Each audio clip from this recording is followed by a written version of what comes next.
Presidente, as recentes expulsões coletivas realizadas pelo governo francês de cidadãos da Roménia e da Bulgária mostraram as consequências graves das restrições temporárias que afetam os cidadãos dos novos Estados-membros da União Europeia.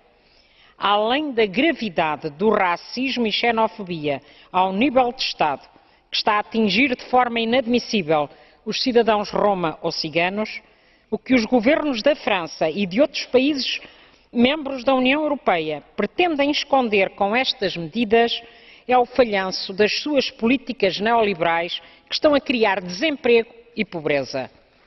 Por isso, a questão central que também aqui se coloca é saber se a Comissão Europeia, o Conselho e os governos estão dispostos a apostar numa política de crescimento do emprego com direitos e do progresso social que assegure o bem-estar para todos e acabe com as discriminações entre cidadãos que também são europeus. Esse é o desafio que aqui fica, Sr. Comissário.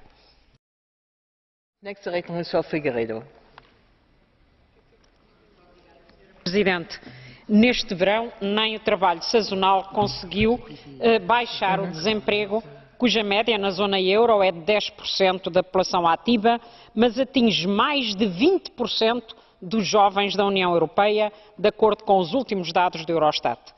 É particularmente grave que a Comissão Europeia, o Conselho e os governos não deem prioridade a este problema e insistam na aplicação restrita do Pacto de Estabilidade com as políticas de austeridade e assim condenem também o futuro de uma geração da juventude. E, em alguns países, como em França, hajam ainda com a expulsão coletiva, o retorno aos seus países de grupos de cidadãos roma, fomentando o racismo, a xenofobia a níveis do próprio Estado. São atitudes inadmissíveis que merecem o nosso repúdio e que tornam claro que a liberdade de circulação é afinal só para o capital e as mercadorias. É urgente uma ruptura com estas políticas. É fundamental que a União Europeia defenda os direitos humanos e crie emprego com direitos. Obrigada, Sra. Presidente. Obrigada, Sra. Presidente. Eu gostaria de sublinhar aqui mais 3 questões sobre este tema. A primeira refere-se às medidas de prevenção que devem ser tomadas para travar as deslocalizações de multinacionais, combater o desemprego e aumentar o emprego com direitos. A segunda refere-se à aplicação deste fundo, que não deve em qualquer momento servir de pretexto ou de alguma forma dar cobertura ou facilitar despedimentos motivados por reestruturações de empresas ou deslocalizações de multinacionais. A terceira, para sublinhar a necessidade de aumentar a comparticipação comunitária de 65% para no mínimo 80%, de forma a possibilitar o recurso ao fundo aos Estados-membros com maiores dificuldades financeiras, para que os desempregados que mais precisam sejam rápida e efetivamente apoiados, o que não tem acontecido e o que não acontece atualmente. Muito obrigada.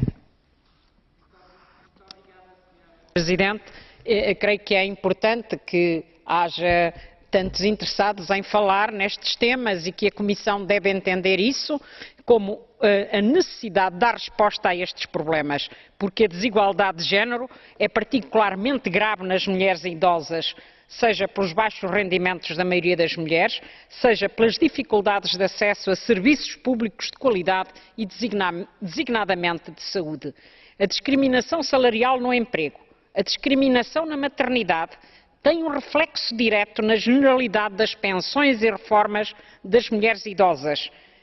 E assim são baixas essas pensões e reformas e contribuem para que seja muito elevado o risco de pobreza das mulheres idosas.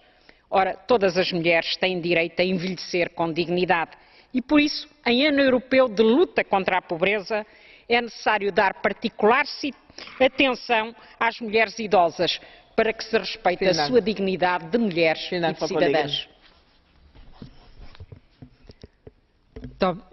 Muito obrigada, Sra. Presidente. Não bastam palavras mais ou menos interessantes para alterar a dramática situação social que se vive em diversos países da União Europeia. É necessária uma ruptura com as atuais políticas económicas e financeiras. É preciso pôr fim ao Pacto de Estabilidade com os seus critérios irracionais que são um verdadeiro garrote para países com dificuldades económicas e financeiras, o que lamentavelmente não acontece aqui. Enquanto se insistir na aplicação de planos de reforma que estejam em consonância com o Pacto de Estabilidade e a Flexsegurança, continuaremos com os planos de austeridade que alguns países estão a praticar, como na Grécia, Portugal e Espanha, com as consequências dramáticas no crescimento do desemprego, da pobreza, das desigualdades sociais e a conhecida contestação dos trabalhadores e trabalhadoras. Por isso, insistimos em propostas que alterem as políticas macroeconómicas existentes, suspendendo o Pacto de Estabilidade, pondo cobro aos processos de privatização e liberalização, dando prioridade ao emprego de qualidade e com direitos, com salários dignos e sem discriminação das mulheres, promovendo a dignidade de quem trabalha através de um verdadeiro pacto de emprego e progresso social. Muito obrigada, Senhora Presidente. São inadmissíveis as decisões de ontem do Conselho Ecofin. Enquanto os especuladores continuam com as mãos livres para os ganhos escandalosos e uma efetiva tributação das transações financeiras continua adiada, com os países fiscais a florescerem, aproveitaram o pretexto da crise para praticar o maior atentado à democracia. Tentaram transformar os deputados nacionais numa espécie de marionetas europeias, ao obrigar os orçamentos nacionais a uma fiscalização prévia do Diretório Europeu, como se já não bastasse a forte condicionalidade do Pacto de Estabilidade e os seus critérios irracionais. A dita coordenação económica prevista nos tratados não pode justificar, nem no plano europeu nem no plano nacional, tal atropelo à soberania de cada Estado-membro, num ponto nevrálgico do seu desenvolvimento económico e social. Foram longe demais na defesa dos interesses dos grupos económicos e financeiros. E isso terá graves consequências para os povos da União Europeia. Por isso, aqui fica o nosso protesto e também a certeza de que as lutas dos trabalhadores e das populações se vão intensificar nesta União Europeia. Muito obrigada, Sr. Presidente.